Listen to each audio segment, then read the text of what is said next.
우리가 세상을 떠날 때는 우리 자신은 고통을 못 느낀다는데 왜 이렇게 아끼는 사람이 떠나면 마음이 아플까요? 오늘 저희가 함께 살펴볼 자료들 13754 발췌랑 죽음, 삶, 그리고 책임감의 원리, 가이드가 바로 이 질문에서 시작해요. 죽음, 또 삶, 그리고 그 속에서 우리가 느끼는 여러 감정들, 책임감, 이런 것들의 본질을 좀 파고드는 내용입니다. 이 자료들을 보면요.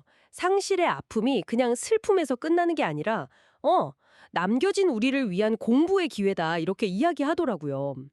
심지어 눈에 보이지 않는 인연의 연결, 책임감, 사후세계나 영혼 존재 가능성까지도 언급하면서 삶과 죽음을 좀 독특하게 봐요. 그래서 이번 시간에는 이 자료들이 말하는 아픔의 진짜 의미가 뭔지, 또 우리가 맺는 인연과 책임감은 어떻게 연결되는 건지, 그리고 이런 생각들이 지금 당신의 삶에 어떤 의미를 줄 수 있을지 한번 같이 파헤쳐보죠. 자, 시작해볼까요? 네, 여기서 제일 흥미로운 부분이 바로 그건데요. 가까운 사람의 죽음이 주는 아픔이 있잖아요. 그게 역설적이게도 남겨진 사람의 공부를 위해서 주어진 거다, 이런 해석이에요. 특히 그 아픔의 크기는 고인에 대한 책임감의 정도와 비례한다, 이렇게 설명을 해요. 그러니까 내가 그 사람에게 했어야 할 도리, 그 역할을 다하지 못했을 때 더 크게 아프다는 거죠. 반대로 좀 놀랍게도 내가 책임질 필요가 없는 사람의 죽음에는 거의 아픔을 못 느낀다고까지 이야기합니다. 아, 책임감의 무게가 슬픔의 깊이를 정한다라. 그렇군요. 그럼 그 책임감은 어디서 오는 걸까요? 자료에서는 피가 섞였든 아니든 모든 인연에는 책임감이 따른다고 보는 건가요? 맞습니다. 서로가 연법이라고 하는 인연의 법칙 같은 걸로 묶여 있다는 거예요. 그래서 서로 책임을 주고받는 관계라는 거죠. 마치 한 팀처럼요. 그래서 팀원 중에 누군가가 자기 역할을 다 못하고 떠나면 남은 사람들이 그 빈자리를 채워야 한다. 그 사람 몫까지 해내야 한다. 이게 바로 남은 사람들의 공부다. 이렇게 설명하는 거죠. 아, 단순히 슬퍼하는 걸 넘어서 남은 사람들에게 주어진 어떤 과제 같은 거네요. 근데 그 과제를 그럼 어떻게 해야 할까요? 그냥 막 열심히 하면 되는 건가요?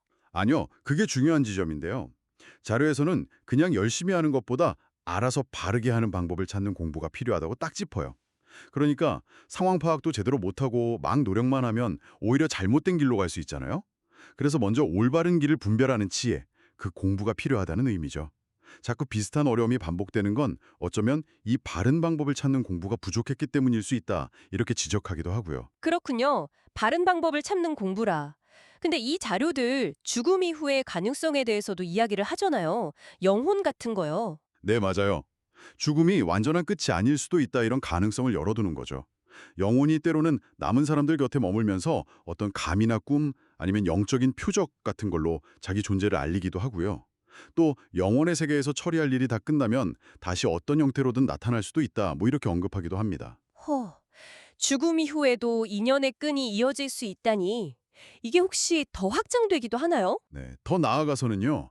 인연이라는 게 한 세대에서 끝나는 게 아니라고 봐요. 3대가 하나의 팀으로 연결돼서 업이죠. 과거 행동의 결과이자 미래의 과제라고 할 수 있는 이 업을 함께 풀어간다고 설명합니다. 나를 중심으로 위아래 3대, 그러니까 총 5대가 연결된다는 개념인데요. 이게 또 흥미로운 게 고대 경전이라는 천부경의 5, 7, 1 구절과 연결을 지어요. 그러면서 인간이 본질적으로 5차원 에너지 존재일 수 있다, 이렇게 해석하기도 합니다. 3대가 하나의 팀으로 업을 풀어간다. 상당히 키 큰 이야기네요. 근데 왜 이런 내용들을 우리가 잘 모르고 있었을까요? 바로 그 부분에서 이 자료들이 현대의 정신적 지도자들을 좀 비판적으로 보고 있어요. 그분들이 단순히 믿음만 강조하고 이런 삶과 죽음, 인연의 깊은 이치를 제대로 알려주지 않는다는 거죠. 이런 알매 부재가 계속 쌓여서 그럴다 사회 전체가 어려움을 겪고 있다, 이렇게 진단하기도 하고요. 그래서 맹목적인 믿음보다는 진짜 깨달음을 추구해야 한다고 주장합니다. 자료에서는 천공이라는 인물이 바로 이런 이치를 알리기 위해 나왔다, 이렇게 언급되기도 하고요. 자, 그럼 오늘 이야기 좀 정리해보면요. 이 자료들은 상실의 아픔을 그냥 개인적인 슬픔이 아니라 책임감과 배움의 기회로 다시 보게 하고요. 또 세대를 넘어서 이어지는 눈에 보이지 않는 인연의 연결망에 대해서도 이야기하고 있습니다. 그리고 무엇보다 중요한 건 그냥 믿는 게 아니라 스스로 이치를 깨닫는 알미 중요하다는 점을 강조한다는 거겠죠.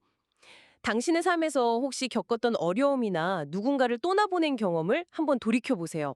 이 자료들이 말하는 공부나 책임감이라는 틀로 보면 혹시 뭔가 새롭게 보이는 게 있을까요? 네, 그리고 한 걸음 더 나아가서요. 우리가 3대에 걸쳐 연결된 팀으로서 각자 역할을 하며 업을 함께 해결해 나간다는 관점에서 보면 어떨까요?